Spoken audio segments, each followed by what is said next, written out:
तो स्वागत है आपका हमारे YouTube channel doctor Mukesh Nautiyal maths पे, जहाँ पर कि आपको बेसिक, एडवांस और स्कूल मैथ्स जो है सारा कुछ बताया जाता है। और उस पर अगर आप किसी कॉम्पिटिटिव एग्ज़ाम की तैयारी कर रहे हैं, चाहे आप Uttarakhand lecturer, polytechnic lecturer, Uttarakhand LT, Uttarakhand assistant professor, CUET, IIT jam, किसी की भी तैयारी कर रहे हैं मैथ्स से रिलेटेड किसी भी एग्ज़ाम की, तो आपको यहाँ पर कंटेंट मिलता है। तो पहले तो मैं माफ़ी चाहूँगा, काफ़ी दिनों बाद, क्योंकि कुछ काम की व्यस्तता थी और आप लोगों से वादा भी किया था कि मैथ्स लेक्चरर की आंसर की आपको उपलब्ध कराऊँगा, पर नहीं करा पाया। तो कोशिश कर रहा हूँ क्योंकि टाइम नहीं मिला। लेकिन आज जो मैं आपके लिए एक बहुत इम्पोर्टेंट न्यूज़, जो कि एक तो असिस्टेंट प्रोफेसर भर्ती जो है उत्तराखंड में, उसकी काफ़ी लंबे समय से मांग भी हो रही है और कह रहे थे कि 300 पोस्ट आ रही हैं, उसी भर्ती से रिलेटेड ये इम्पॉर्टेंट न्यूज़ है। साथ में पॉलिटेक्निक लेक्चरर, क्योंकि मेरा तो बैच भी चला था और यूट्यूब पे भी लाइव चल ही रहा था, और साथ में परीक्षा की डेट भी आ गई थी। तो आपको पता है कोई कोर्ट चला गया था योग्यता को लेके, क्वालिफ़िकेशन, तो उससे भी रिलेटेड एक अपडेट है, वो भी आपको, वो थोड़ी पुरानी है बट है अपडेट, तो वो भी आपके साथ शेयर की जा रही है। क्योंकि कई बच्चों की क्वायरी आ रही है कि सर कब होगा एग्ज़ाम, तो दोनों के बारे में बात करेंगे आज। और सबसे पहले बात करेंगे किसके बारे में, असिस्टेंट प्रोफेसर भर्ती, जो कि उत्तराखंड में है। तो आपने देखा होगा हर बार इस पे क्या बदल जाती है, योग्यता बदल जाती है। पहले क्या था, रिटर्न एग्ज़ाम हुआ था, एक पहली भर्ती आई, फिर उसके बाद API से हुआ, तो उसका हम लोगों ने काफ़ी विरोध भी किया था कि API से ना हो के क्या हो, रिटर्न एग्ज़ाम हो। तो तब अब शायद नियमावली में चेंज हो रहा है, और अब आपको एक पहले सिर्फ सब्जेक्ट का पेपर हुआ था, फिर API में तो आपको पता ही है आपकी मेरिट के आधार पे हुआ। अब जो तीसरा है उसमें 5 पेपर कराने की सरकार सोच रही है। अब ये नियमावली है, पर जब शासन इसको कैबिनेट क्लियर कर देगी, मैं बता रहा हूँ आपको। तो देखिए आप, क्या है, असिस्टेंट प्रोफेसर भर्ती PCS की तर्ज पर होगी, यानी जैसे PCS का एग्ज़ाम होता है उसकी तर्ज पर होगी। तो नैनीताल, उत्तराखंड राजकीय महाविद्यालयों में असिस्टेंट प्रोफेसर की भर्ती की नई नियमावली लगभग तैयार हो गई। नई नियमावली, पहली इंपॉर्टेंट बात है, आपको पता है जब भी किसी भर्ती में कोई चेंज होता है प्रक्रिया में, तो उसकी नियमावली में चेंज करते हैं शासन ना, तो वो चेंज होगा और फिर वो कैबिनेट में जाता है, फिर वो ओके हो जाता है, तो फिर वो पब्लिश हो जाती है नियमावली। जैसे उत्तराखंड लेक्चरर का भी पहले दूसरा पैटर्न था, फिर बदला, पहले GK होता था, फिर स्क्रीनिंग, फिर सब्जेक्टिव होता था, लेकिन अब सब्जेक्ट के ही 2 पेपर हुए, 150 के। और आई होप आप लोगों का अच्छा भी हुआ होगा सबका। अब है, उच्च शिक्षा विभाग के सूत्रों के अनुसार ये भर्ती प्रक्रिया अब उत्तराखंड PCS परीक्षा की तर्ज पर पूरी तरीके से लिखित परीक्षा आधारित होगी। बहुत बढ़िया। सूत्रों के मुताबिक अभ्यर्थियों को कुल 6 लिखित प्रश्न पत्र देने होंगे। 6, सॉरी मैं 5 बोल रहा था, 6 देने होंगे। कौन कौन से? इनमें से 2 पेपर विषय आधारित होंगे, जबकि अन्य 4 पेपर सामान्य अध्ययन और भाषा दक्षता से जुड़े होंगे। समझ रहे हो आप, 6 पेपर होंगे आपके, 2 पेपर जो होंगे आपके सब्जेक्ट के होंगे। मतलब जैसे मान लीजिए मैं मैथ्स की बात करूं, तो मैथ्स के 2 पेपर होंगे, और बाकी 4 विषय जो होंगे उसमें क्या होगा, भाषा।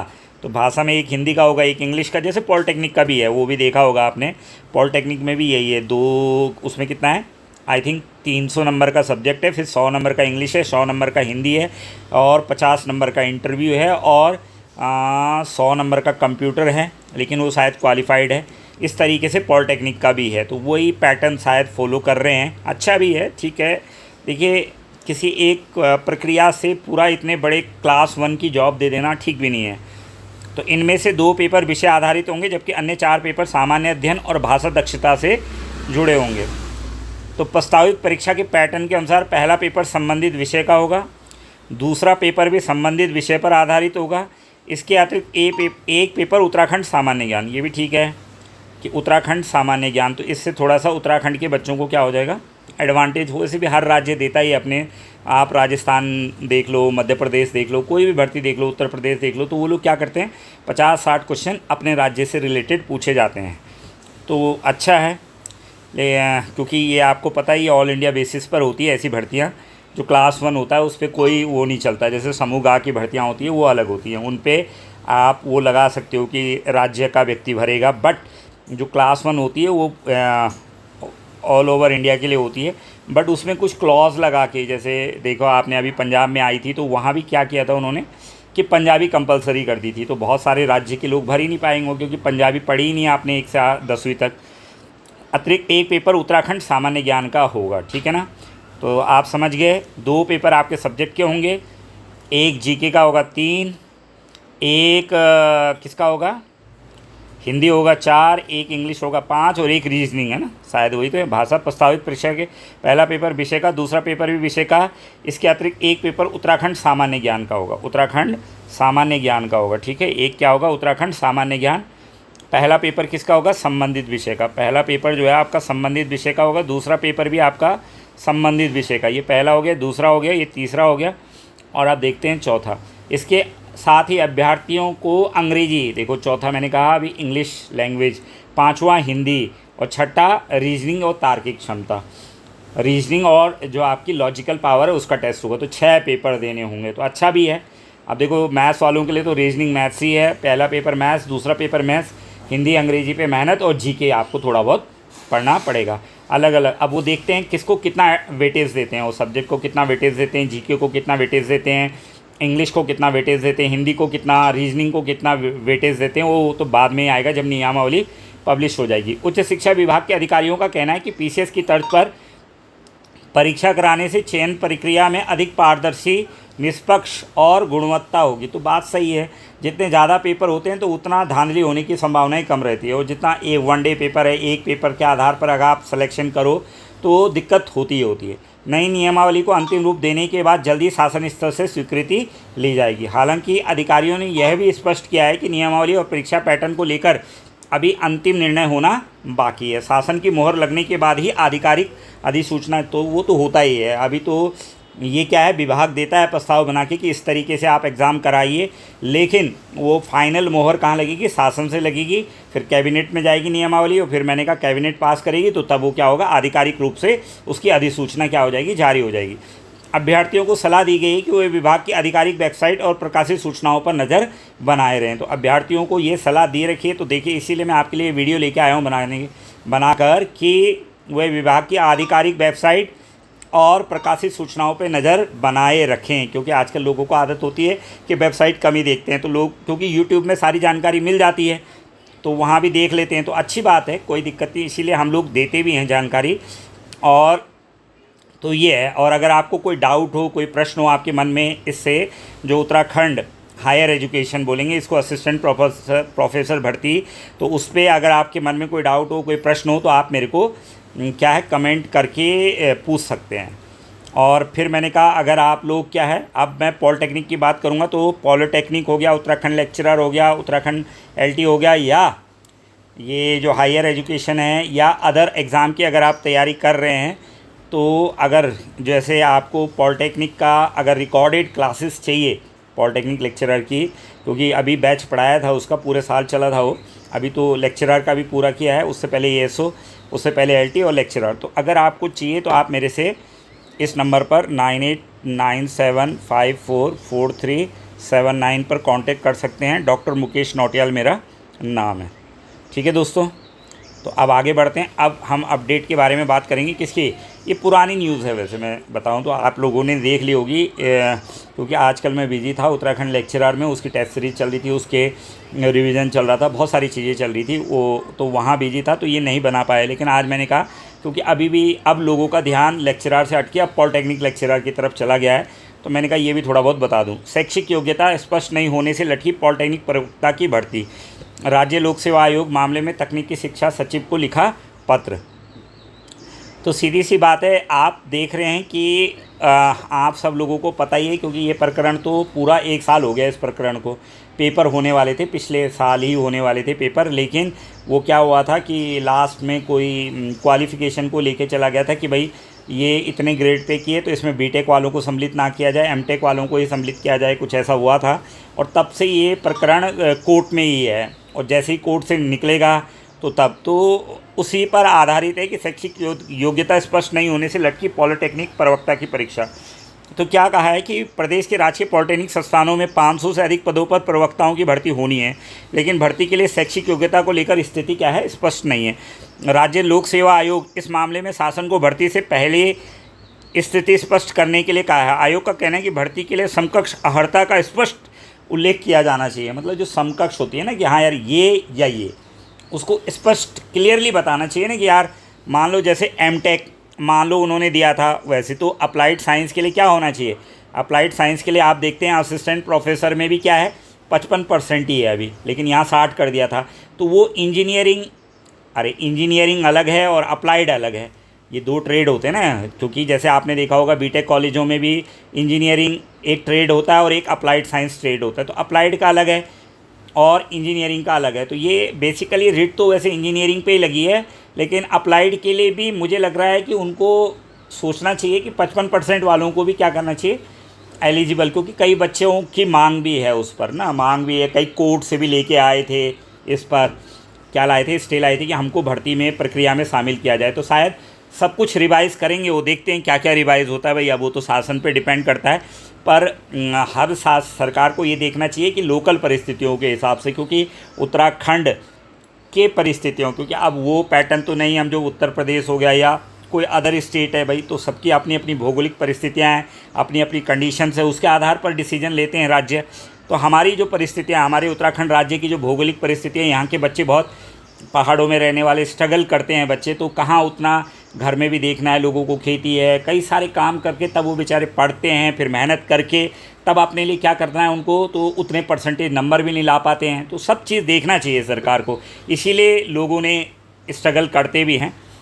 राज्य लोक सेवा आयोग ने इस मामले में शासन को भर्ती से पहले स्थिति स्पष्ट करने को, आयोग का कहना है कि भर्ती के लिए समकक्ष अर्हता, देखो समकक्ष बहुत इंपॉर्टेंट है क्योंकि वही मामला फंसा हुआ है कि बीटेक ऑब्लिक एमटेक। तो वो कह रहे हैं कि एमटेक या बीटेक है तो कौन सा बीटेक वाला भर सकता है, एमटेक है तो कौन सा एमटेक। तो भाई जिसमें एमटेक होगा तो उसका वो तो भरेगा ही, लेकिन कितने परसेंट पे क्या, तो वो ज़रूरी स्पष्ट किया जाना चाहिए। ऐसा ना किया जाने से भर्ती परीक्षाएं अनावश्यक रूप से प्रभावित हुई हैं। राज्य लोक सेवा आयोग ने शासन को लिखे पत्र में कहा है कि राजकीय पॉलिटेक्निकों में प्रवक्ताओं और लोक निर्माण विभाग में सहायक शोध अधिकारी के पद पर भर्ती के लिए एक रिट याचिका के बाद अगले आदेश तक रोक लगाई है। अब उच्च न्यायालय के अंतिम निर्णय के बाद ही चयन प्रक्रिया शुरू की जा सकेगी, लेकिन चयन प्रक्रिया शुरू करने से पहले सेवा नियमावली की विसंगति को दूर करना होगा। भर्ती के लिए सेवा नियमावली समकक्ष शैक्षिक अर्हता का उल्लेख करना है, लेकिन इसका स्पष्ट उल्लेख ना होने से भर्ती प्रकरण न्यायालय में पहुंच रहे हैं। इससे चयन प्रक्रिया में देरी हो रही है। सेवा नियमावली में समकक्ष शब्द को हटाया जाए। अब आयोग ने कहा है कि यार ये समकक्ष को हटाओ, शब्द को हटाया जाए। वरिष्ठ विश्लेषक, औषधि परीक्षा, वन क्षेत्राधिकारी परीक्षा, राजकीय महाविद्यालयों में सहायक प्राध्यापकों की भर्ती, असिस्टेंट प्रोफेसर जिसकी मैं अभी ऊपर बात कर रहा था, सफाई निरीक्षक, सहायक मानचित्रकार आदि परीक्षाओं समकक्ष अर्हता का स्पष्ट उल्लेख न होने से चयन प्रक्रिया में विधिक व तकनीकी अड़चनों की भर्ती परीक्षाएं अनावश्यक रूप से प्रभावित। देखो वैसे भी आयोग सिर्फ परीक्षा कराता है, उसको जो सिलेबस मिल जाता है, जो तरीका मिल जाता है, वो उस पैटर्न को फॉलो करके परीक्षा कराने का काम है आयोग का। तो ये नियमावली क्या रखना है कैसा, ये सब विभाग का काम होता है। तकनीकी शिक्षा विभाग के निदेशक देशराज के मुताबिक भर्ती को लेकर आपत्ति का निपटारा किया जा रहा है। अगले 1 से 2 दिन के भीतर इसके लिए प्रस्ताव तैयार कर शासन को भेजा जाएगा। फिर देखिए जब वो नियमावली को क्लियर करेंगे तब वो शासन जब उसको अप्रूव करेगा तब आयोग कोर्ट में कहेगा कि यार ये है क्लियर स्पष्टीकरण, तो तब उसके बाद कोर्ट है वो उस पर फैसला देगा, तब जाके ये भर्ती प्रक्रिया होगी।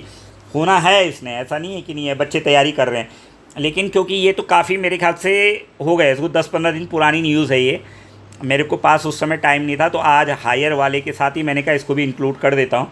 लेकिन मैं बता दूँ आपको कि जो है मेरे ख्याल से इसमें क्योंकि जैसा आप देख रहे होंगे जुगरान जी के भी आप वीडियो देखते होंगे, वो भी लगे हुए हैं इस भर्ती प्रक्रिया में, क्योंकि जाते रहते हैं स्टूडेंट उनके पास, तो वो लेते भी हैं इंटरेस्ट इन भर्ती प्रक्रियाओं में, काफ़ी इंटरेस्ट लेते हैं।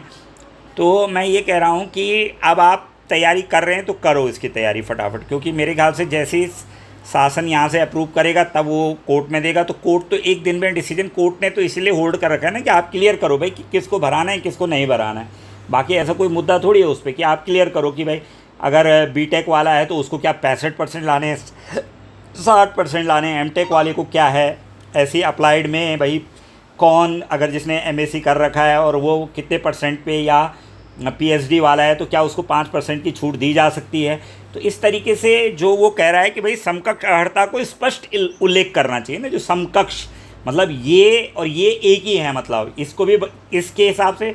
और वैसे भी देखेंगे आप, जो पॉलिटेक्निक के फॉर्म आए थे उसमें सबसे ज़्यादा बहस उसी पे हुई थी, क्योंकि वो जो समकक्ष वाली बात थी वो पूरी तरीके से क्लियर नहीं हो पा रही थी। उसका विस्तृत विज्ञापन भी मैंने अपने चैनल पे डाला हुआ है, उसमें देखो आप, तो वो लाइन सच में बड़ी कन्फ्यूजिंग थी और इसीलिए उस पर कोर्ट में गया मामला।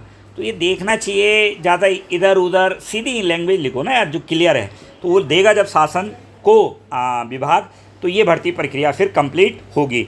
तो आप लोग अगर गणित के स्टूडेंट हैं जो भी, तो मेरे चैनल पे आप देखते हैं, देख ही रहे हैं, काफ़ी मटेरियल है और 500 के करीब वीडियो हैं, तो आप देखिए। और अपनी प्रक्रिया मैंने काफ़ी पॉलिटेक्निक की मैंने यूनिट वाइज क्लासेस भी चलाई थी, लाइव क्लासेस। और मैंने कहा अगर आप रिकॉर्डेड या पेड कोर्स से जुड़ना चाहते हैं तो आप मेरे को कांटेक्ट कर सकते हैं। और जल्दी मैं अभी अब अगर देखिए, अगर ऐसा नहीं हुआ कि उत्तराखंड लेक्चरर की पूरा नहीं बना पाया आंसर की, तो अब मैं सोच रहा हूँ 10-10, 20-20 क्वेश्चन डेली सॉल्व करा के वो 300 के 300 क्वेश्चन सॉल्व करा देता हूँ आप लोगों को। तो तब आपकी ऑटोमेटिकली वो आंसर की भी हो जाएगी। आंसर की देने से क्या है कि साथ में सॉल्यूशन भी दे देता हूँ, ठीक है। तो देखते हैं अगर आज बन पाएगा पहला वीडियो 5-10 जितने भी क्वेश्चन का, तो उसको लेके आने का भी मैं प्रयास करूँगा आज ये कल।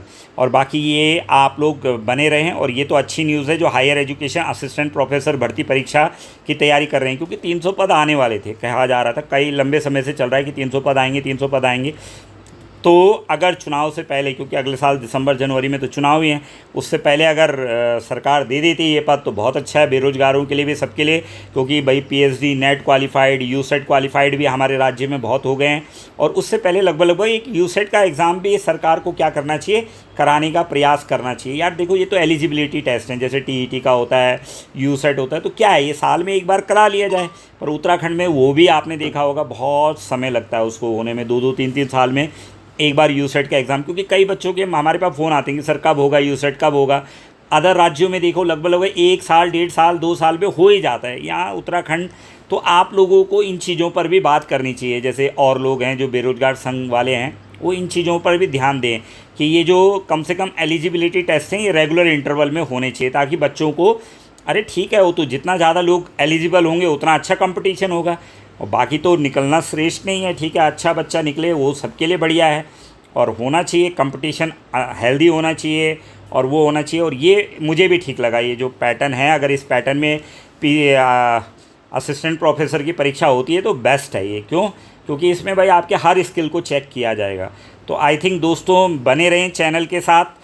और जो आपके मन में कोई भी क्वायरी किसी भी एग्ज़ाम से, LT lecturer, polytechnic lecturer, assistant professor, या जो आजकल परीक्षाएं चल रही है उत्तराखंड लेक्चरर, तो जो भी आपके मन में प्रश्न है आप मेरे से पूछ सकते हैं। जो अगर मेरे पास प्रश्नों का जवाब होगा तो आपको सही और उचित जवाब देने का प्रयास किया जाएगा, ताकि आप लोगों का जो मन में डाउट्स हैं वो दूर हो सकें। और मिलते हैं फिर नेक्स्ट वीडियो में। तब तक के लिए आप लोग ध्यान रखें, तैयारी करते रहें। देखिए कई लोग हैं उत्तराखंड लेक्चरर, कब बोल रहा था मैं कि तैयारी करते रहो करते रहो, फिर लास्ट में लोग एक्टिव होते हैं तो नहीं होता, वो उतना ज़्यादा सिलेबस होता है, फिर नहीं हो पाता। आप कितने भी तेज़ हो, वो आपको एक लंबी प्रक्रिया से गुजरना पड़ता है। तो अगर ये चीज़ है कि हल्का इनपुट आपको मिल गया हायर एजुकेशन वालों को भी और पॉलिटेक्निक वालों को, तो जो हैं वो लगे रहो।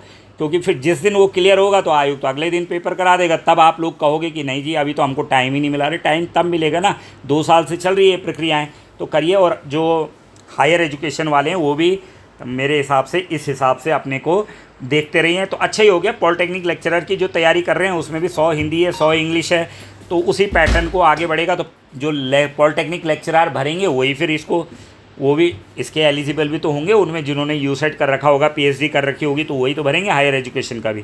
तो दोस्तों ठीक है, धन्यवाद। हाँ, और एक प्रश्न ज़रूर आना चाहिए भाई कि ये जो यूसेट हैं, पीएचडी हैं, तो इनको पॉलिटेक्निक लेक्चरर में थोड़ा बहुत अगर क्या है नंबर का कंसेशन मिले तो उस पर भी क्या होना चाहिए, सरकार को सोचना चाहिए और सब लोगों को बात करनी चाहिए। धन्यवाद, थैंक यू, मिलते हैं नेक्स्ट वीडियो में।